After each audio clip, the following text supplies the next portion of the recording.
Annoncé jeudi par Tuttosport, la piste qui mène à Fabio Grosso prend de plus en plus d'ampleur ces dernières heures, à tel point que Foot Mercato le présente maintenant comme un prétendant très sérieux après un entretien passé avec la direction. Dans cette vidéo, on va faire un point actualité pour commencer avant de faire un retour sur sa carrière d'entraîneur et de se demander si ce serait un bon choix pour l'OM ou si à l'inverse, on est face à un pari vraiment trop risqué. De votre côté, que pensez-vous de la piste Fabio Grosso? Est-ce que ça vous plaît ou est-ce qu'à l'inverse, vous seriez déçu si c'était lui le choix de la direction? J'attends vos avis en commentaire, vous aurez le mien tout au long de la vidéo. On commence directement par un point actualité sur la piste Grosso. On en parlait dans la vidéo de vendredi soir. Tuttosport expliquait qu'il était dans la shortlist de la direction pour succéder à Tudor et que la piste pourrait prendre de l'ampleur dans les prochains jours. Une information confirmée par Foot Mercato, d'après leurs infos, Grosso s'est entretenu avec la direction tout comme Marcelo Gallardo. Ribalta aurait d'ailleurs été conquis par l'entretien avec Grosso alors que Longoria donne sa priorité à Gallardo. Sky Sport Italia confirme les contacts entre Grosso et la direction marseillaise. Son avenir à Frosinone n'est toujours pas gravé dans le marbre et d'après la source, si l'intérêt de l'OM se confirmait, il y a très peu de chances de le voir rester là-bas la saison prochaine. Il y a d'autres éléments qui donnent du crédit à la piste Grosso et qui la rendent plus crédible. Il viendrait avec très peu d'adjoints alors que Gallardo aime avoir un staff très étoffé. C'est pas le même coup pour la direction et ça peut évidemment jouer un rôle important dans la décision finale. Gallardo aime aussi être très impliqué dans le mercato, contrairement à un coach comme Grosso qui n'interfère pas outre mesure dans ce domaine-là, ça peut aussi peser dans la balance.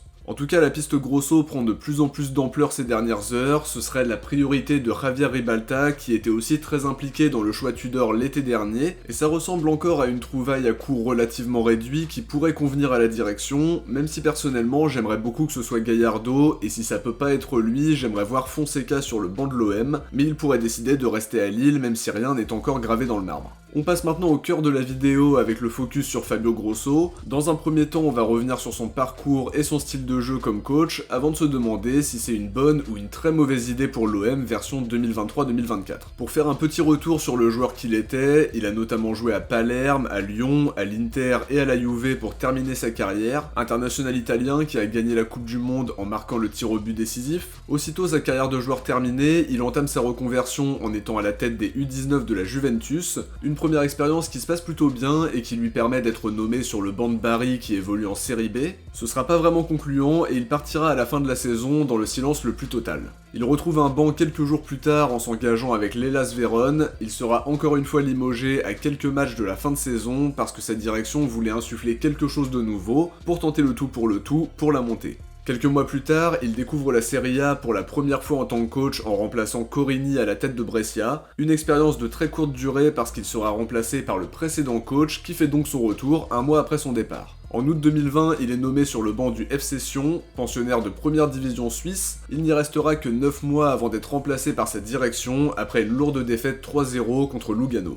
Son aventure la plus longue jusqu'à présent débute donc le 23 mars 2021 quand Frosinone décide de le nommer à la place d'Alessandro Nesta, une fin de saison où il parvient à faire éviter les barrages de relégation à sa nouvelle équipe et une deuxième saison où il termine très proche des barrages de promotion. Il est confirmé à la tête de Frosinone pour une troisième saison en 2022-2023, une saison couronnée de succès en étant sacré champion de série B, donc évidemment promu dans l'élite, avec en plus la meilleure attaque et la meilleure défense du championnat. Sa direction veut absolument le prolonger, les retours étaient d'ailleurs positifs, mais si l'OM décidait de le choisir comme prochain coach en insistant un peu, on imagine qu'il saisira l'opportunité. D'après les différents médias, on devrait connaître sa réponse très prochainement, en tout cas si on en croit les dernières infos, c'est une piste qui prend de plus en plus d'ampleur, mais à confirmer dans les prochaines heures. Sur son style de jeu, il évolue principalement dans un système en 4-2-3-1 ou en 4-4-2, ça lui permet de jouer sur l'effet de surprise en mettant soit un milieu offensif ou un deuxième attaquant pour épauler le premier selon les situations. Il aime que son équipe ait la possession sans que ce soit stérile pour autant. En termes de pressing, c'est pas forcément un pressing vraiment très haut, ça peut être le cas évidemment sur certaines situations, mais globalement ce qu'il veut c'est que ses joueurs harcèlent constamment le porteur du ballon, sans presser trop sur le terrain pour éviter de se mettre en danger défensivement. Il joue avec des latéraux très importants impactants offensivement, qui ont de grosses qualités notamment en termes de centre, et qui occupent bien la largeur pour offrir des solutions et permettre des renversements de jeu. Sur le plan offensif, il aime que son équipe apporte le surnombre dans la partie de terrain adverse, ça se joue beaucoup sur le numéro 9 qui doit enchaîner les appels pour libérer les espaces,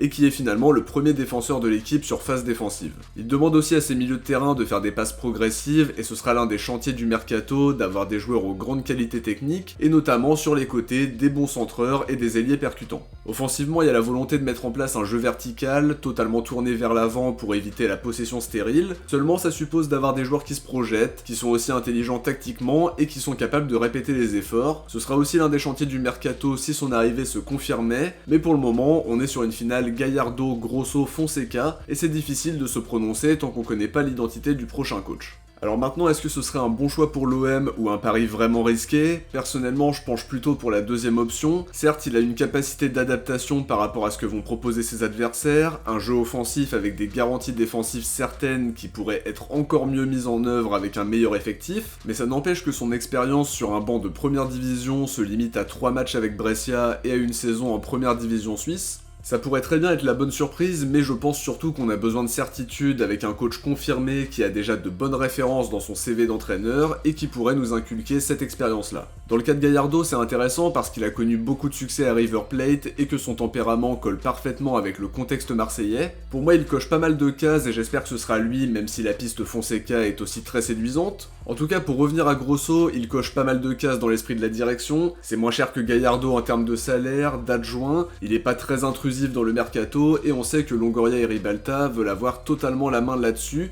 et il y a aussi le fait qu'il parle français. Ils aiment beaucoup la culture italienne, Grosso a eu l'occasion de faire ses classes en série B, mais là où ça me gêne beaucoup, c'est qu'il manque d'expérience au plus haut niveau en tant que coach. Bien sûr, son vécu de joueur compte aussi beaucoup, mais aller en Ligue des Champions avec un coach qui n'a jamais fait une saison pleine en tant que coach d'un club de première division, c'est un pari vraiment osé pour pas dire casse-gueule. Après, ça veut pas dire non plus que c'est voué à l'échec dès le départ, mais je pense par contre que c'est un vrai risque. Il a fait du très bon travail à Frosinone, en apprenant de ses premières expériences pas franchement concluantes, mais est-ce que la marche n'est pas trop grande pour lui de passer de la série B à un club aussi exigeant que le nôtre en termes de pression et d'attente? Quand on voit comment l'arrivée de Tudor a été accueillie, je pense qu'on sera dans le même type de ressenti s'il décide de le nommer sur le banc de l'OM. Son passé de joueur lyonnais plaira pas à tous les supporters non plus. Pour moi, c'est pas non plus une idée vraiment horrible, mais le timing n'est pas très bon. J'aurais peut-être pas le même ressenti s'il avait fait 2 ou 3 belles saisons en série A. Ça n'empêche que Frosinone, ça jouait bien cette année et que sa vision de coach s'est affinée au fil des saisons. Je pense quand même qu'on aspire à mieux à l'heure actuelle, on cite également des coachs comme Gallardo, Fonseca, on a entendu aussi ceux de Gasperini ou de Juric. Si derrière on se retrouve avec un profil comme celui de Fabio Grosso, on n'est plus vraiment dans les mêmes sphères. C'est pas aussi séduisant que les noms qu'on a entendus depuis le départ de Tudor, et ce serait forcément une petite déception de pas avoir des coachs comme Gallardo ou Fonseca, qui sont des pistes qui personnellement me plaisent beaucoup plus. Il y a bien sûr l'argument financier avec les questions du salaire qui rendent la piste plus ou moins faisable. Après, si tu veux construire un projet solide, t'es obligé d'investir sur le prochain coach, surtout si ça peut nous permettre d'atteindre les objectifs et de miser au moins sur le moyen terme.